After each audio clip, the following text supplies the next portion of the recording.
Po kërkoni një mënyrë të thjeshtë për të përmirësuar tretjen, për të shtuar energjinë dhe për të forcuar imunitetin me vetëm një gotë në ditë?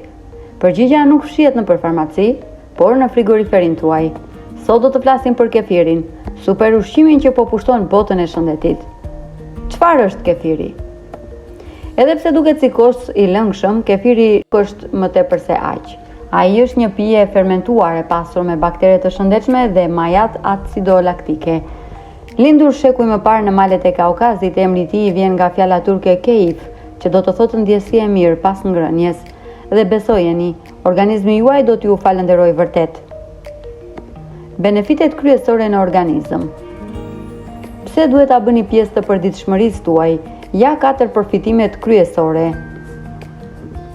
Mbreti i probiotikëve. Ndryshe nga kosti i thjeshtë që përmban vetëm disa lloje bakteresh të mira, kefiri përmban deri në 30 apo 60 lloje të ndryshme mikroorganizmash miqësor. Ky është një marshim ushtarak i vërtet për të pasuruar florën tuaj intestinale. Mburoj për imunitetin. Rreth 70% e sistemit ton imunitar gjendet në zor, duke përmirësuar shëndetin e zorëve. Kefiri ju ndihmon të luftoni më lehtë virozat dhe infeksionet. Më pak laktozë, më shumë tretje. Gjatë procesit të fermentimit, bakteret e kefirit ushqehen me laktozën, sheqerin e qumshit.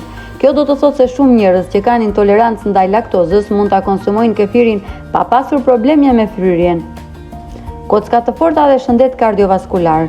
Kefiri është një burim i shkëlqyer i kalciumit dhe vitaminës K2, e cila luan një rol kyç në drejtimin e kalciumit drejt kockave dhe jo në arterje.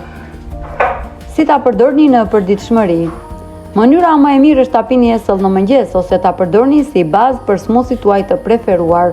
Mund të shtoni pak kanellë, faraqia apo frutapylli për një vlerë edhe më të lartë ushqyese pa shtuar sheqer artificial. Nëse doni të investoni në shëndetin tuaj afatgjatë në mënyrë krejt natyrale, kefiri është hapi i parë. Ju si e preferoni, të thjeshtë apo në smoothie? Na shkruani në komente. Mos harroni të bëni like dhe subscribe për më shumë këshilla të shëndetshme. Shihemi në videon tjetër.